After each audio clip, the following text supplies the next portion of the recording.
Hello दोस्तों, स्वागत है आप सभी का स्लीपी क्लासेस में। तो आज के प्रीमिक्स में 5 क्वेश्चंस हम डिस्कस करेंगे हिस्ट्री से रिलेटेड, जो कि आपके एग्जाम पॉइंट ऑफ व्यू से काफ़ी ज़्यादा इंपॉर्टेंट है। तो देखते हैं किस लेवल की प्रिपरेशन है आपकी। बट उससे पहले जो कल आपकी ज्योग्राफी सीरीज का प्रीमिक्स रिवीजन सीरीज के जो 3 क्वेश्चंस आपसे पूछे गए थे उनके सॉल्यूशंस देख लेते हैं। तो पहले में आपका ओमान से रिलेटेड कुछ स्टेटमेंट दी गई थी, आपको बताना था इनमें से कौन कौन सी करेक्ट है, और यहाँ पर फर्स्ट और थर्ड स्टेटमेंट करेक्ट थी, उसी के आधार पर सी ऑप्शन यहाँ पर आपकी करेक्ट ऑप्शन है। सेकंड में आपको कुछ यहाँ पर स्टेटमेंट्स दी गई थी, डेफिनेशंस दी गई थी अलग अलग चीज़ों की, बुलाइड, मेटेओराइट, कॉमेट, पेनम्बरा।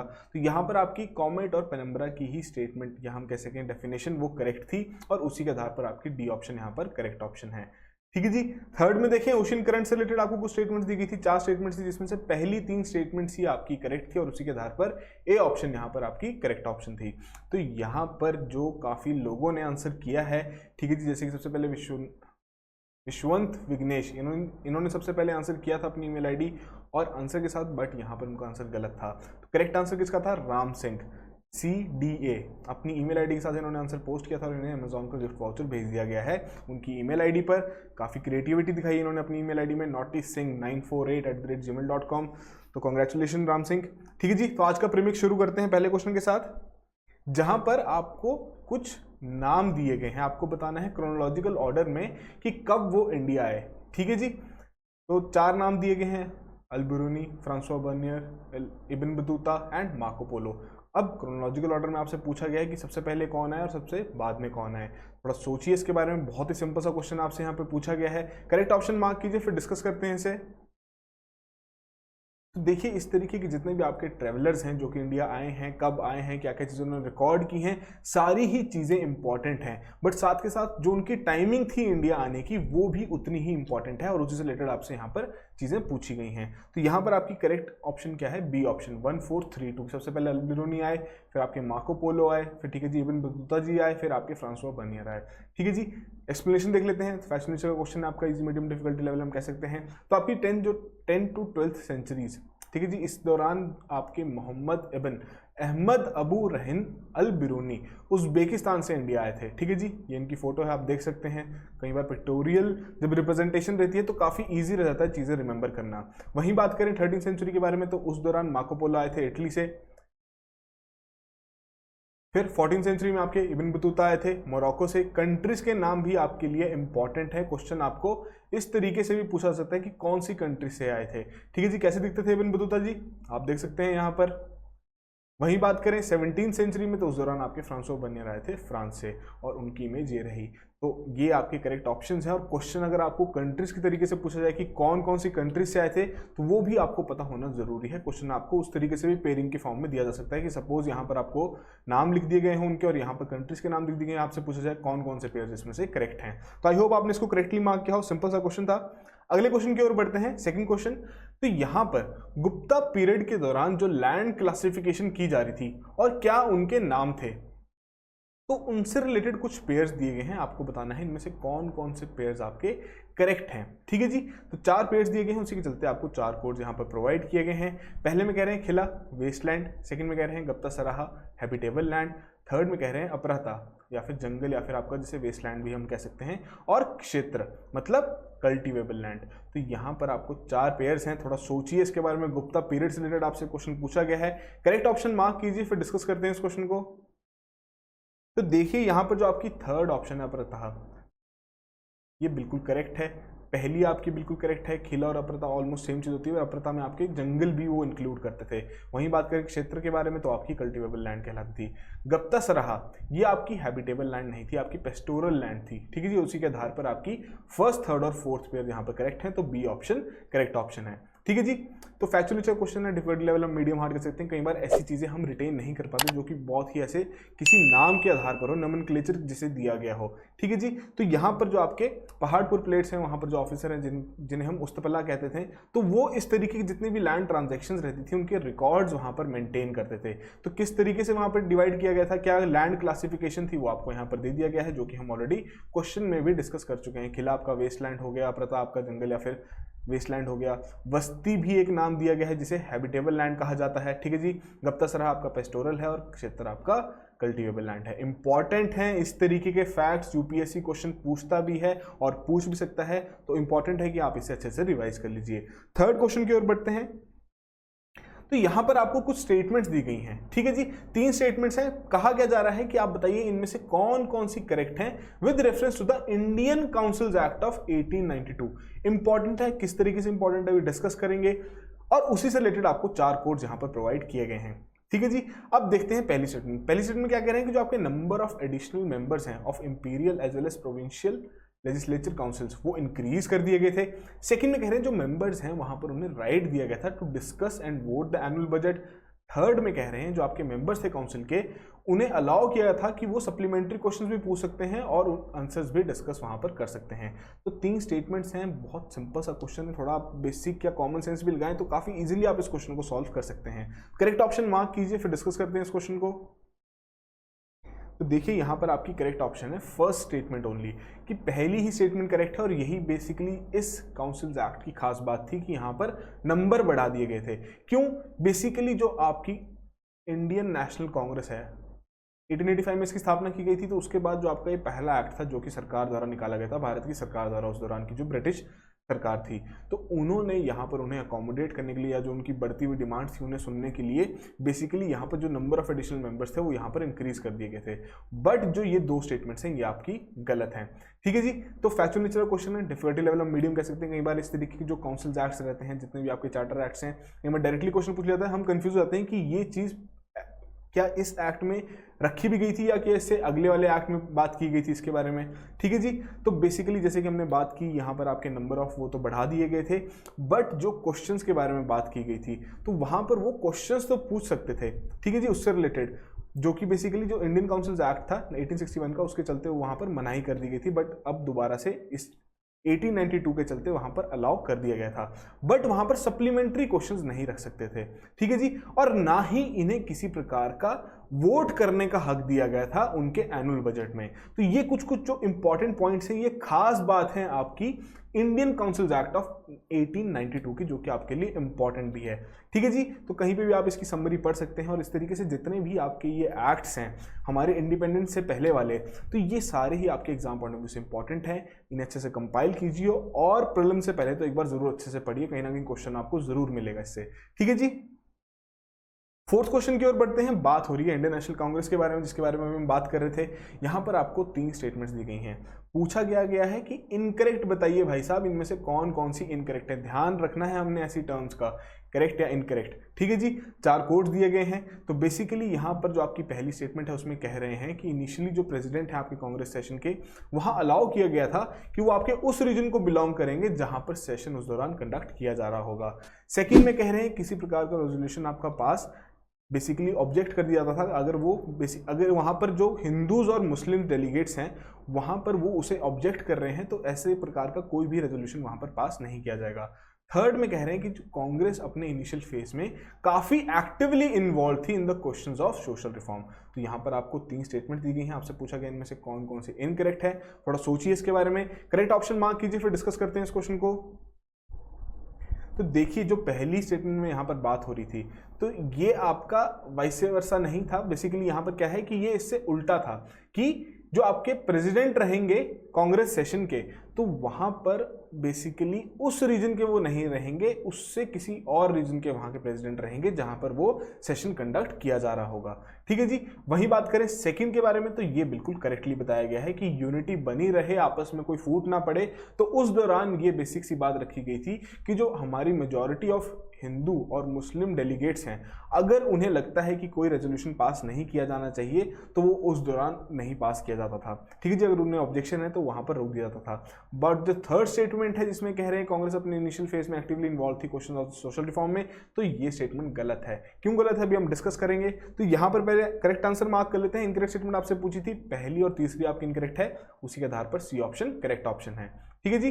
तो फैक्चुअल नेचर का क्वेश्चन है आपका, डिफिकल्टी लेवल हम मीडियम कर सकते हैं, काफी पॉइंट टू पॉइंट चीजें पूछी गई थी यहाँ पर।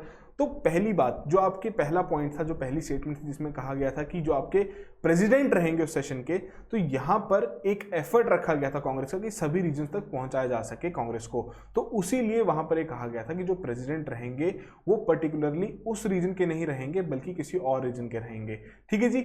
वही बात करें जो हमने बात की कि जिसमें आपके हिंदू और मुस्लिम डेलीगेट्स को अगर किसी रेजोल्यूशन से दिक्कत होगी तो वो पास नहीं किया जाएगा, तो ये बिल्कुल करेक्टली बताया गया है ताकि किसी प्रकार का फियर ना रहे माइनॉरिटीज़ में, तो ये बात वहाँ पर रखी गई थी कि आपस में रिलीजन में किसी प्रकार की फूट ना पड़े, कि सभी की सलामती से ही वहाँ पर डिसीजन कैरी आउट किए जा सकें। और वहीं आपका बेसिकली 1889 में माइनॉरिटी क्लॉज भी अडॉप्ट किया गया था in the resolution commanding reform of legislative council, जिसके चलते कहा गया था जो आपके पारसीज रहेंगे, क्रिश्चियंस रहेंगे, मुस्लिम या फिर हिंदूज, अगर किसी एरिया में वहाँ पर माइनॉरिटी में होंगे तो their number elected to the councils would not be less than their proportion in the population.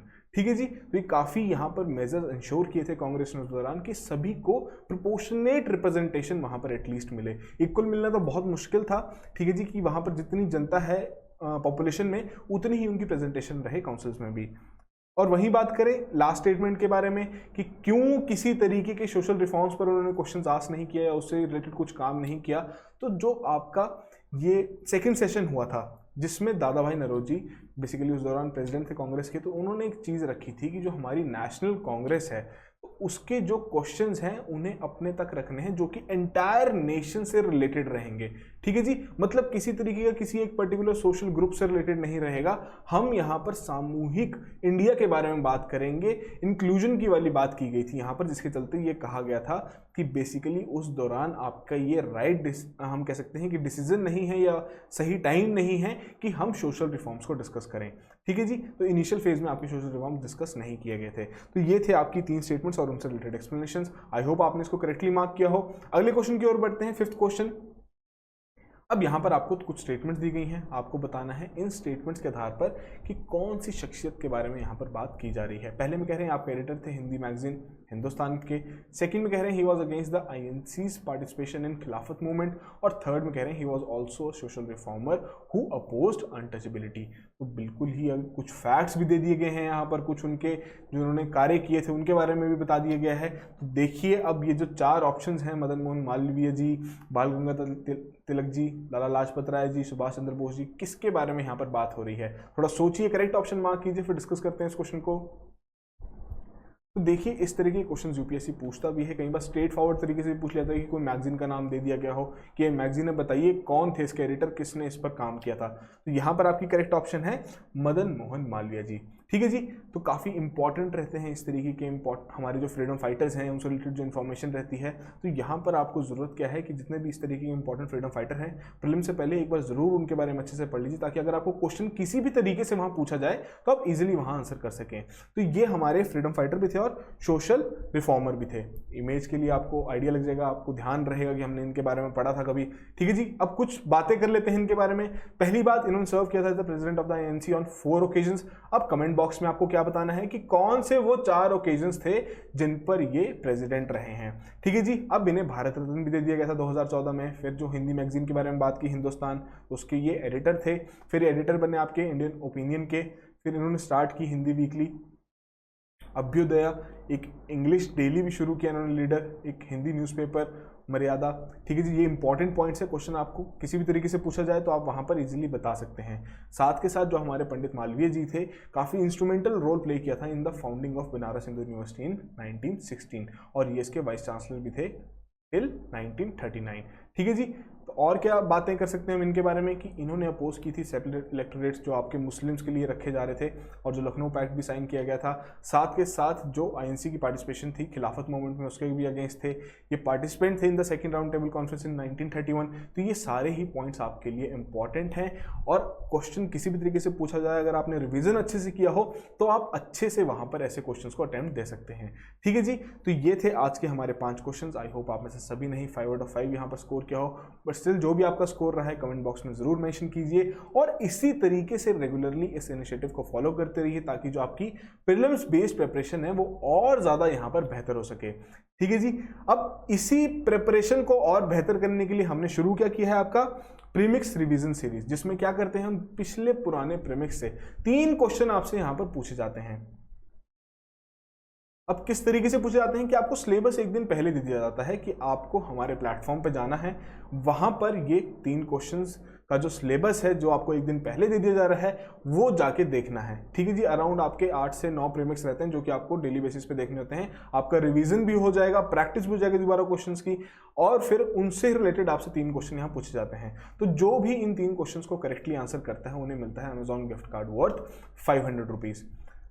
अब यहाँ सबमिट कैसे करना है, जैसे हम ऑलरेडी काफ़ी बार डिस्कस कर चुके हैं, डेली ही करते हैं कि 3 क्वेश्चंस रहते हैं आपके R1, R2, R3, तीनों के आंसर आपको एक ही कमेंट में अपनी ईमेल आईडी के साथ वहाँ पर पोस्ट करने हैं। जो सबसे पहले करेक्टली अपना आंसर पोस्ट करेगा ईमेल आईडी के साथ, वहाँ पर उन्हें अमेजॉन गिफ्ट कार्ड भेज दिया जाता है। ठीक है जी। पढ़ना कैसे है, रिवाइज कैसे करना है, तो ये हमारा प्लेटफॉर्म है जहां पर आपका पूरा प्रीमिक्स जो कि अभी तक जा चुका है कंपाइल्ड फॉर्मेट में अवेलेबल है। फ्री ऑफ कॉस्ट आप यहां पर एनरोल कर सकते हैं। सब्जेक्ट वाइज यहां पर क्लासिफिकेशन की गई है, सबकी पीडीएफ साथ में अटैच्ड है, आप देख सकते हैं जाके, और इसका लिंक आपको डिस्क्रिप्शन में मिल जाएगा। फ्री ऑफ कॉस्ट आप जाके यहां पर एनरोल कीजिए ताकि आपकी प्रिपरेशन और ज्यादा बेहतर हो सके। अब बात करते हैं आज के प्रीमिक्स रिवीजन सीरीज के बारे में, history, art and culture. Second आज आपका इसका हिस्ट्री वाला दिन है, तो अब हम 3 क्वेश्चन डिस्कस करेंगे। 3 क्वेश्चन हम आपसे पूछेंगे, देखते हैं आप करेक्टली आंसर कर पाते हैं या नहीं। तो यहाँ पर आपको कुछ स्टेटमेंट्स दी गई हैं, आपको बताना है कि कौन से मॉन्यूमेंट के बारे में यहाँ पर बात की जा रही है, और उसी के चलते आपको 4 कोड्स प्रोवाइड किए गए हैं, और इन 4 स्टेटमेंट्स के बेसिस पर आपको यहाँ पर करेक्ट आंसर मार्क करना है। वीडियो पॉज कर लीजिए, आराम से अच्छे से देखिए, पूरा क्वेश्चन पढ़िए, करेक्ट ऑप्शन मार्क कीजिए, फिर अगले क्वेश्चन की ओर बढ़ते हैं। सेकेंड क्वेश्चन देखते हैं, R2। अब यहां पर आपको कुछ पेयर्स दिए गए हैं, ठीक है जी। आपको क्या बताना है, कौन कौन से पेयर्स आपके करेक्टली यहां पर मैच्ड हैं। तो मतलब पहले आपको किसी का नाम दिया गया है, उनके द्वारा क्या शुरू किया गया था या किस चीज में इन्वॉल्व थे, वो पेयर दिया गया है। तो इस हिसाब से आपको बताना है इनमें से कौन कौन से पेयर्स करेक्ट हैं, और उसी के चलते आपको यहाँ पर 4 कोड्स प्रोवाइड किए गए हैं। वीडियो पॉज कीजिए, आराम से अच्छे से देखिए हर एक पेयर को, अपनी जो फैक्चुअल नॉलेज है उसे टेस्ट कीजिए, करेक्ट ऑप्शन मार्क कीजिए, फिर अगले क्वेश्चन की ओर बढ़ते हैं। थर्ड क्वेश्चन देखें। अब पूछा जा रहा है दिल्ली पैक्ट से रिलेटेड। आपको 3 स्टेटमेंट्स यहां पर दी गई हैं। अब आपको बताना है इनमें से कौन कौन सी स्टेटमेंट्स आपकी करेक्ट हैं with respect to Delhi pact, और उसी के चलते आपको 4 कोड्स यहां पर प्रोवाइड किए गए हैं। तो ये रहे आपके आज के 3 क्वेश्चंस। तो आराम से तीनों क्वेश्चंस को देखते हुए तीनों क्वेश्चंस के करेक्ट आंसर अपने करेक्ट सीक्वेंस में अपनी ईमेल आईडी के साथ पोस्ट कीजिए ताकि आप ये अमेजॉन का गिफ्ट कार्ड जीत सकें। ठीक है जी। अब बात करें अगले दिन का कि कल का प्रीमिक्स का रिवीजन सीरीज जो हमारी चल रही है उसका सिलेबस क्या है। तो जैसे कि दिसंबर और जनवरी के हम प्रीमिक्स आपके इस हफ्ते कवर कर रहे हैं, तो पॉलिटी के जो आपके जितने भी वहाँ पर अवेलेबल हैं आपको जाके वो देखने हैं, अच्छे से पढ़ने हैं ताकि आपका रिवीजन अच्छे से हो सके। और हम कल इससे रिलेटेड ही 3 क्वेश्चंस आपके पूछेंगे। तो आपकी प्रिपरेशन को और ज़्यादा बेहतर बनाने के लिए हम लेके आए हैं आपके पास all India open mock test. Online medium रहेगा, आपको फ्री ऑफ कॉस्ट एनरोल करना है, लिंक आपको डिस्क्रिप्शन में प्रोवाइड कर दिया जाएगा। पेपर 1 आपका प्रीलिम्स का ही सेक्शन रहेगा इसमें, मतलब आपका जीएस का ही रहेगा, सिर्फ आपका सीसैट के क्वेश्चन इसमें नहीं रहेंगे। ठीक है जी। और ये कब होगा, ये होगा आपका 11 सितंबर को। लाइव टेस्ट है 11 बजे से लेकर दोपहर, मतलब आपके जो दिन के 12 बजे तक हैं तभी तक आपका ये टेस्ट रहेगा। लाइव टेस्ट है, इसका मतलब ये नहीं आप बाद में भी टेस्ट दे सकते हैं, सिर्फ इसी विंडो में आप टेस्ट अटेम्प्ट कर पाएंगे, और इसका जो आंसर की और वीडियो सॉल्यूशंस आपको प्रोवाइड कर दी जाएंगे। ठीक है जी। तो फ्री ऑफ कॉस्ट है, एनरोल कीजिए। इसके अलावा और कौन कौन से इनिशिएटिव्स चल रहे हैं हमारे पास आपकी प्रीलिम्स प्रिपरेशन को और बेहतर बनाने के लिए। पहला है आपका प्रीलिम्स क्रैश कोर्स, जिसमें आपका करंट पोर्शन है उसकी ऑप्शन अवेलेबल है। स्टैटिक और करंट अगर आपको पढ़ना है उसकी भी ऑप्शन अवेलेबल है। प्रीलिम्स टेस्ट सीरीज जो कि अभी आपके लिए बहुत ज़्यादा इंपॉर्टेंट है, जितनी ज़्यादा आप प्रैक्टिस करेंगे उतना ही बेहतर रहेगा, उतना ही आपको कॉन्फिडेंस भी आएगा। ठीक है जी। तो इसमें विद और विदाउट वीडियो सॉल्यूशंस के ऑप्शन अवेलेबल हैं कि अगर आपको HLTs भी देने हो, सेक्शनल टेस्ट भी देने हो, या फिर आपको अगर सिर्फ फुल लेंथ टेस्ट ही देने हो तो 10 टेस्ट का भी कॉम्बो यहाँ पर प्रोवाइड किया गया है, और पूरे कोर्स का भी यहाँ पर कॉम्बो प्रोवाइड किया गया है। सारी डिटेल्स हमारी वेबसाइट पर अवेलेबल है, आप जाके चेक कर सकते हैं। आपकी कोई भी क्वेरीज हो आप हमें कॉल कीजिए, हम पूरी कोशिश करेंगे आपकी हर एक क्वेरी को यहाँ पर रिजॉल्व करने की। सो